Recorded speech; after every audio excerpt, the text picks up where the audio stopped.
Hi guys, I'm Niyoshi. And I'm Neoma, and today we're going to be making a fall line cake with Russian piping tips. So the materials you need for this cake are a rotating cake stand, a cardboard cake board. You're going to need either 6 cakes or 3 cakes. We made 6 cakes and 3 chocolate, 3 vanilla. You're going to need a serrated knife.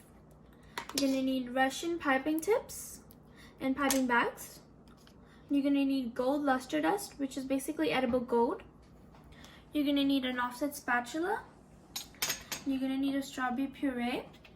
How you make the strawberry puree is you take some strawberries and you blend them up in a food processor. You can add as much sugar as you like. You can add less if you like it more tangy and strawberry flavored, and more if you like it more sweet. You're also going to need some regular piping tips, candy pearls. We have 2 sizes here, these bigger ones and these smaller ones. Some icing coloring, make sure it's gel so it doesn't thin out your icing, and some buttercream. We'll also link the recipes down below that we use for the. Now let's get baking! The first step is to carve off the caramelization on your cake to have less of the hard part and to make it more flat. So you can also carve off these sides, but we're going to keep it there. So to get no cake on my fingers and to have it be sterile, I'm just going to take a paper towel, and then I'm going to take this part of the cake, which is the shortest, and I'm just going to keep my serrated knife or my bread knife very, very flat as I go through the whole cake. Nice and steady.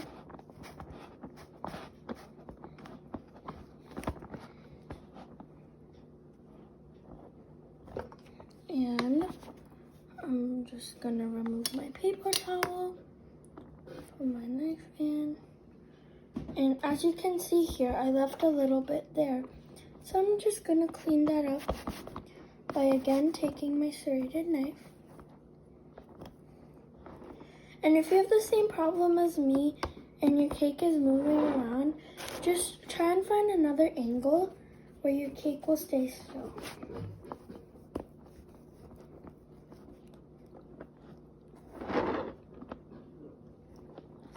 So now we're going to find a plate or anything that is round and make sure it's clean, and you're going to use that to cut your middle layer.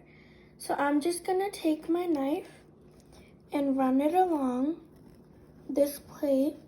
Don't be afraid to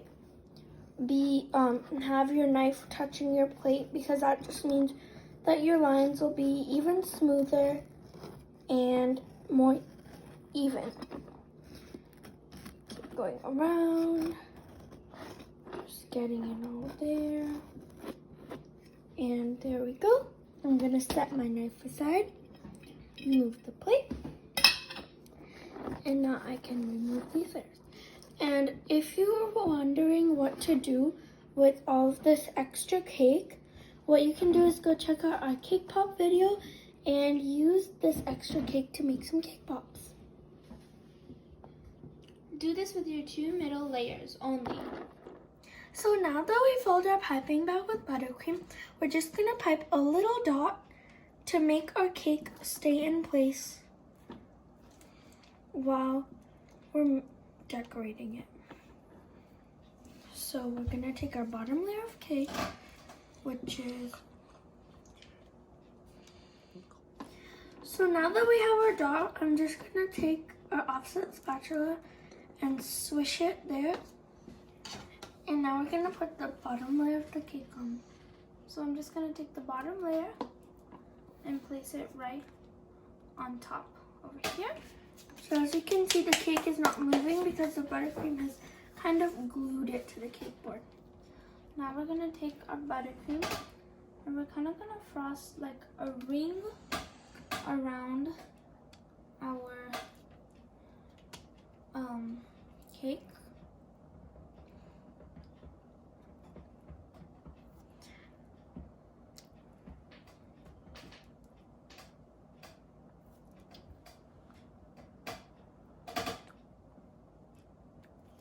Okay, so it's roughly like just a ring. And now we're just gonna take our strawberry puree. I'm just gonna take a couple or few spoons of this. I'm just gonna spread it on. Can you hold the cake board, Nima? I'm just gonna rotate the cake board as we spread it. And so this is our first layer. And for the strawberry puree, I've used 280 grams of strawberries and about 1/4 to 1/3 cup of sugar. Now we're gonna take our next layer and we're gonna place it right on top of this one and gently press. So this is our bottom layer. And now what we're gonna do is, so now that we've put this, you can carve off the sides if you want to, if you think it's a little bit shabby, but I don't think we are. So now what we're gonna do is we're just gonna go around the top and put some buttercream. And we're also gonna go around the sides and put some buttercream so that we can crumb coat it. You wanna make sure to crumb coat these 2 layers first, because then your other layers are gonna be slightly smaller. So it's gonna be really hard to get into those nooks and crannies to get the buttercream in there. And you're gonna do 2 layers at once. So now we're just gonna take an offset spatula. Just gonna run it through the sides to create our crumb coat. Now the crumb coat doesn't have to be perfect. It's just a coat of icing which seals in all the crumbs, so that when you put your actual icing, you don't have any crumbs. So we're just gonna go around all the way and the top. So it can be like a really thin layer. It doesn't have to be too thick. And it also doesn't have to be perfect, because we're gonna cover this layer with some more buttercream after we let it cool in the fridge for about 40 minutes. We'll see you then. Okay, so while our cake is chilling, we are going to color some other frostings for the Russian piping tips and in the middle of our fondant cake. So the colors that we have are, so first we have this pink color that we used with the leftover strawberry puree. We just added some icing to make this pink color. And then we're gonna do violet, and we're gonna do teal, and we have a white for the rosettes that we're piping on top. We have some golden yellow and some green. And for the strawberry puree icing, if you're using strawberry puree and not pink, make sure that you whip it with an electric mixer, otherwise it's gonna look really weird and it won't mix. So I'm gonna start by getting a toothpick and opening my green. This green will be used just for the leaves and not for the actual flowers. Also, for our base color for our cake, we use black because it's a graduation cake, but you can use any color. Just make sure it's like a huge batch of frosting for that one. So I have my green on my toothpick and I'm just gonna swirl it in. And wipe off the ends, place it here, and I'm gonna get my spoon and I'm gonna mix it up nicely. Make sure to get all the color.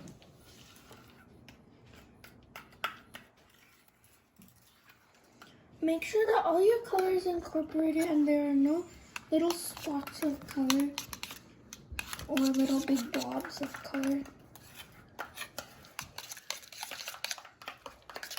I think that my color is not really that good, so I'm just gonna wipe off my toothpick so I don't get buttercream in the coloring, and I'm gonna just get a little bit more.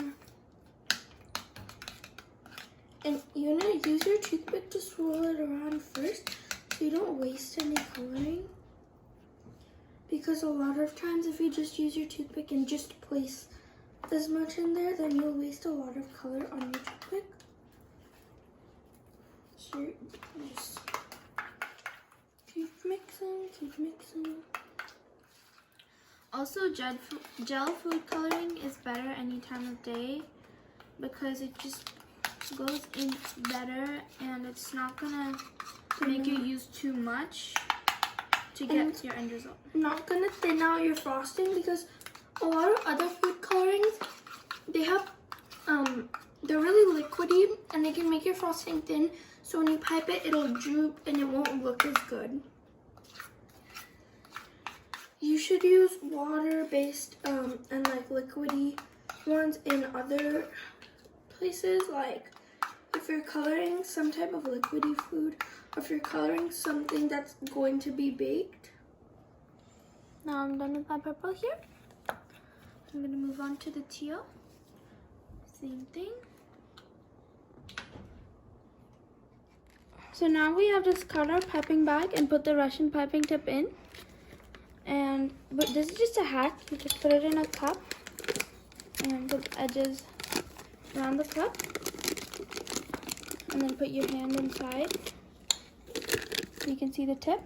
And so now we're gonna do the edges pink. So I'm just gonna take some pink. So it's gonna be pink around the outside of the flower and yellow on the inside. And I'm gonna take my pink and I'm gonna go around the edge, as you can see, and you're gonna pull down to up. And you're gonna make sure you do that. Make sure you get all the sides. Enough frosting. Don't put just a little bit, because you want your color to pull through.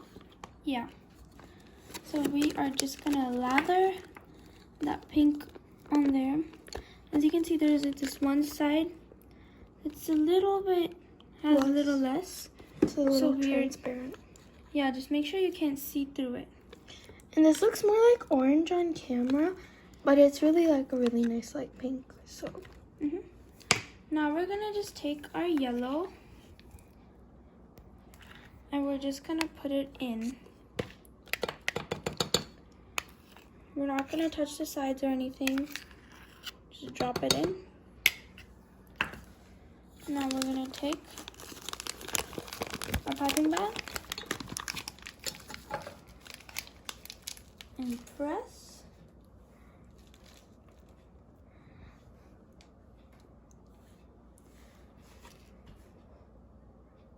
Now that we have our Russian piping tips ready, we're gonna take our cake out that has chilled and crumb coated. And as you can see, this is a fault line. So we're just gonna pipe a little bit there. And you can just go around and pipe. And if, as you can see, if there's like a fail like this, you could just take it out with your fingers and you could do another one. So you're gonna fill this whole area with flowers and leaves. So now we have just put our flowers and our leaves in our cake. As you can see, it became a little soft, but we're fine with the outcome. We just put little leaves in the middle. So now we're gonna take our black frosting that we have over here. We're just gonna take a little and we're gonna put it towards the sides of the cake. Right here. So what we're gonna do is you're just gonna put it around and just let it fall a little bit to create the fault line. Now we're just gonna take a bench scraper and we're gonna scrape off the icing of the sides so that there's a nice clean around. Now as you can see, there's some gaps over here, so you could just fill that with some buttercream and go again with your spatula and your bench scraper. Alright, so now we're gonna make our rosettes. So to make our rosettes, I'm gonna do a black and white rosette. So I'm just gonna take the black left over and I'm gonna just put it to 1/2 of my piping bag, and I'm gonna put my white on the other half of the piping bag. So I'm just gathering some of my black. And it doesn't have to be perfect, just make sure it's like roughly on one side of the piping bag. Okay, so we're just gonna finish that off and put the white. So now we're just gonna take our piping tip and we're gonna do a rosette. So to do a rosette, you're gonna go around and around and on top. You're just gonna go around, around. So now I've actually chilled my cake overnight, and this is how it looks like. And I'm just gonna start putting some pearls on the top, and I'm just going white and black, alternating. And I also have some little pearls over here, and I'm just gonna put these ones, sprinkle them around the top. So once you guys are done with that, you should get your gold luster dust ready, because that's the next step. So I've just added some pearls on the bottom. Now I'm going to start with my gold luster dust. So I have just a little itty bit of lemon juice here, and I'm just going to put some luster dust in here. And gold luster dust is basically edible gold. I'm going to take this brush, and I'm just going to mix it up to make edible gold paint. Here, okay, we have our paint. Now I'm just going to take some, and I'm going to go along the edges of my fault line. I'm just going to paint all the way along the edge. Okay guys, so now the cake is ready and finished. This is our fault line graduation cake. I hope you like it. Don't forget to like, share, and subscribe. And please tell us if you have a request for any more cakes or crafts, and we'll get back to you. Thanks for watching.